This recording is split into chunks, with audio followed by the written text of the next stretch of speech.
Hello and welcome to the Friday edition of our daily podcast from the Ipswich Super440. My name is Andrew Van Leeuwen and I'm joined by Speed Cafe's managing editor Stefan Bartholomaeus. Stefan, we're actually recording this at the track in the very nice Speed Cafe office here. That was a pretty newsy and interesting day for a Friday in particular at Queensland Raceway. It was. We had a team principals press conference at midday with Jamie Whincup, Matt Stone and Brenton Grove, which certainly filled the gap for us before practice. It did. Let's quickly run through what did happen on track, or the kind of an overview of what happened. So in the first session, it was Kai Allen from Brock Feeney and Declan Fraser. Obviously, the rookies do get some more tyres, so we do tend to see this on Friday, where some of these rookie drivers pop up in some fairly impressive positions. And in the second session, it was Brodie Kostecki. He got down into the 1 minute 8s, as did Brock Feeney, who was second fastest, and Chaz Mostert third fastest. But the big story out of practice was the fact that Will Brown, with all this hype around how he's going to go this weekend, missed more than 20 minutes of that last session with what turned out to be a terminal transaxle failure. Yeah, he said it sounded like there was someone underneath the car with a hammer, which is never ideal. In a way, it probably takes the pressure off him a little bit tomorrow. Gives him a bit of an out in quali if he's not right up the front, having lost that track time for sure. Yeah, but in a way, it also puts a spotlight on the fact that they committed to changing chassis for him, and then they found this problem, but then they still rolled out this car it's brand new. It went to the wind tunnel. Jamie Whincup shook it down here earlier in the year before Daniel Ricciardo drove it out at Calder, but it's not turned a racing lap. So that was one of the things where I do wonder if they thought twice about doing that, considering they found what they are claiming to have been the problem. Daniel Ricciardo hard on the gear. That's what I'm hearing out of this. But they did manage to get Will back on track. We kind of wandered down to the Triple Eight garage to see what the score was after the post-practice press conference. And by the time we got down there, we sort of looked at the car and went, this thing looks like it's about ready to roll out on track. And there was a passenger ride session at 5 o'clock, and they managed to get a new transaxle into the car. They obviously recognised the other one was completely cooked pretty quickly, so there wasn't a lot of diagnostic work required.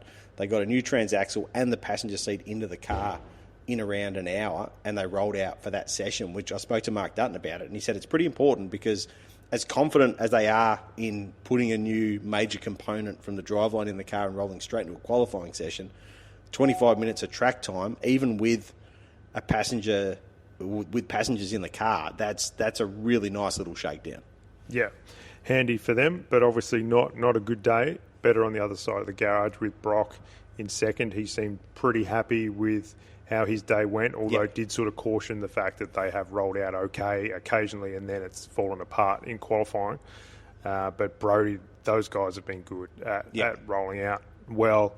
I thought he made some interesting comments afterwards about the Supercars tyres seem to be allergic to their own rubber and how much the balance sort of changed through the sessions, because we had even some support races on the card before getting to Supercars practice. But the job these days for the teams is really, in Brodie's words, to be fortune tellers and predict what the grip level is going to be like tomorrow for qualifying after practice today. Yeah, absolutely. But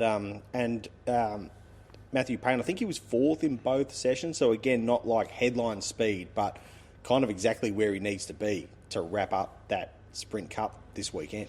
Although Brenton Grove did say in the presser earlier that the Sprint Cup's not really their focus or all that important, which sort of went against the grain of that being a nice box for them to tick. Well, it's at complete odds to what Matt Payne told me in an interview that I did for the Authentic Collectibles Role Models podcast with him just after Perth, where he was talking about what a huge milestone it would be to go out there and win that trophy.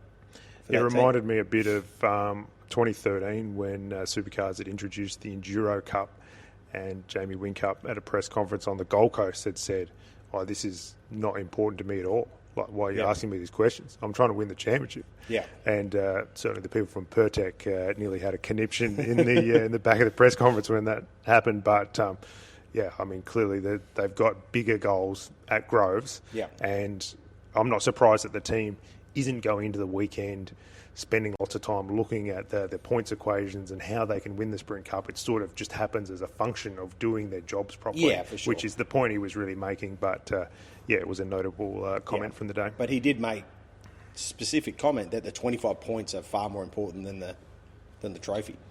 Whereas I think we touched on this in our preview video, it feels like the way that the final series can play out, that this does kind of mean something, because this is the largest portion of the season.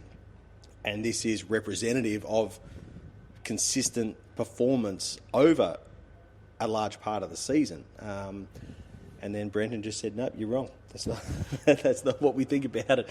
So that was interesting. Let's have a chat about that press conference, because there was a fair bit that did come out of it, starting with Jamie Whincup talking about the whole restrictor thing. What was your take on what he had to say? He talked through a little bit about how it's easy to say, we should have found this faster. But, we were under the assumption that that part was the right race-ready part for the car, which is at odds to what Supercars has said.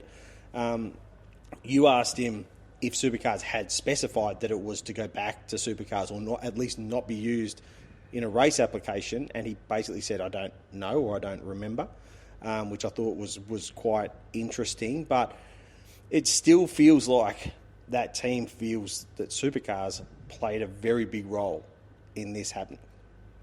Yeah, I guess Jamie's his comments are sort of on both sides of it, in terms of we made the assumption, but then he gave the footy analogy of the teams don't have to test the pressure of the ball before it gets bounced at the start of a footy match, which puts sort of the onus back on Supercars. Yeah.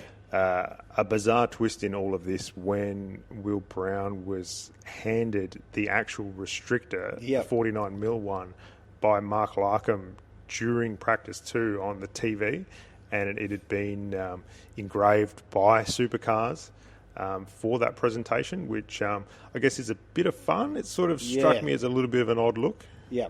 Yeah, you're right. I mean, Will took it really well, because that's Will. He's probably going to sell it, let's be honest. Yeah, probably. He'll put it in something that he's selling that has a different restrictor and is better than that one. That was kind of interesting. But yeah, I sort of found that the whole, there is still this, obviously this sense at Triple Eight that they were kind of dudded here, and that yes, they should have found it earlier. I do totally understand all of the reasoning behind why it's not that easy to find these things. And Jamie Whincup talked about the fact that, if you get into the minutiae of the data enough, you can start chasing ghosts.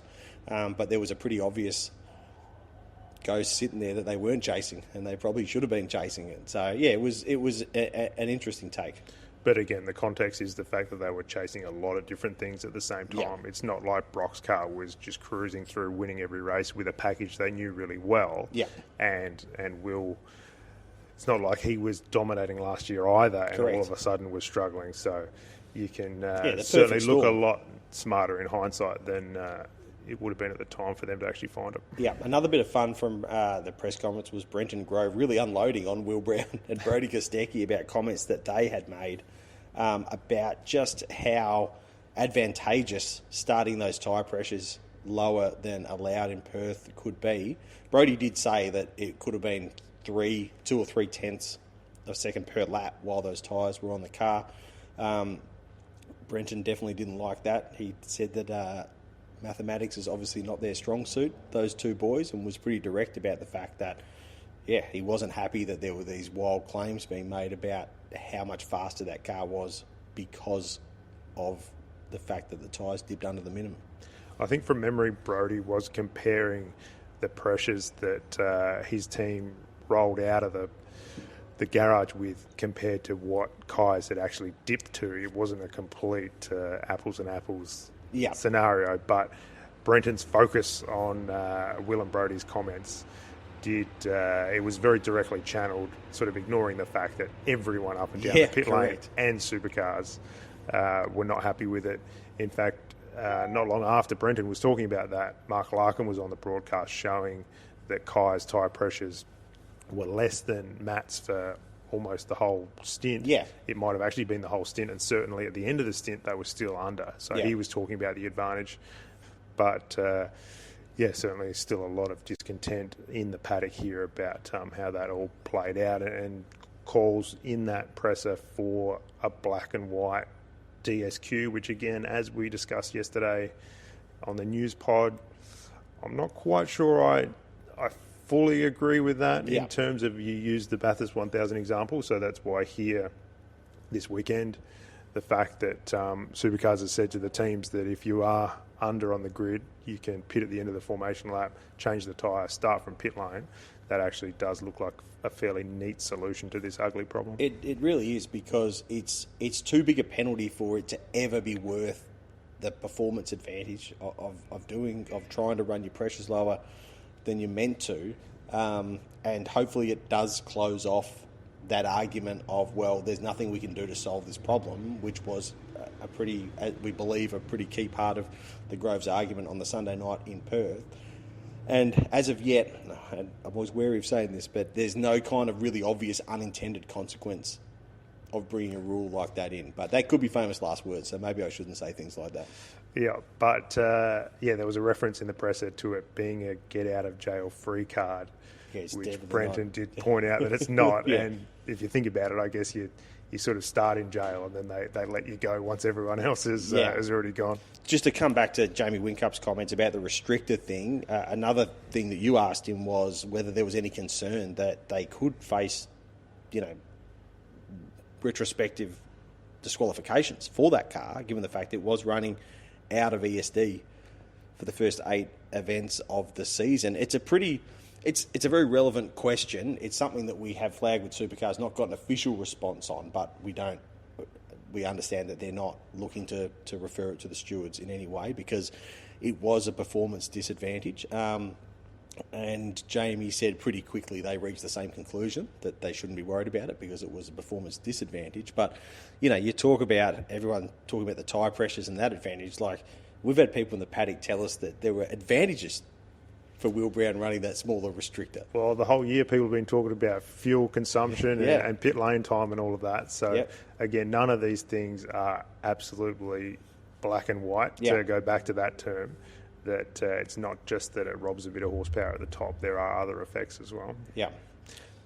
But, I guess on that, I mean, the pub test suggests that overall it's a disadvantage. They've penalised themselves, and Supercars referring this to the stewards would have been a declaration of war, basically.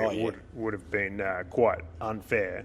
And then there would have been some questions around, well, Triple Eight could have just reframed their story and said, oh, no, actually it wasn't. We only just put it in the car. And there's probably some nuance around timeframes in terms of protesting things and stuff like that, because we saw a lot of years ago, I think it was back in 2014, Scott Pye retrospectively got excluded from 6 or 8 races because Supercars had discovered that the engine seal tags had been cut. Mm-hmm. And so he got wiped from a bunch, but it wouldn't have quite been the same here because it's not a sealed component. Yeah. It can come in and out without Supercars knowing. Yeah, absolutely. All right, anything else we need to discuss out of the day, do you think? No, I guess we're waiting for a fine for BJR. For the screwdriver. I did speak to Brad Jones earlier, and he wasn't looking forward to having to pay $500 or $1,000 or whatever it's going to be for the fact that a screwdriver was left in the car. He said that the boys just sort of fumbled it inside the car and it fell down the sill and they couldn't get it back out. And so they knew it was going to probably come out on track.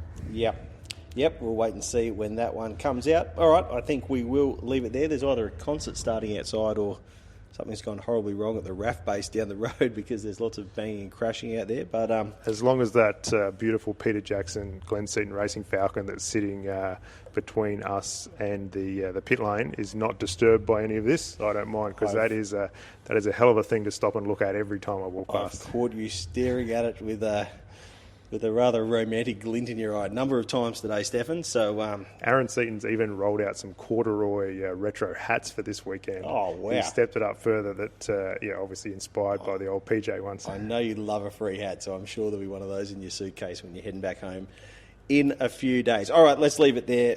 Stay tuned to speedcafe.com. Tomorrow we'll have all of the action from Queensland Raceway, and we'll be back in the podcast feed tomorrow night with the Saturday edition of our Daily Pods.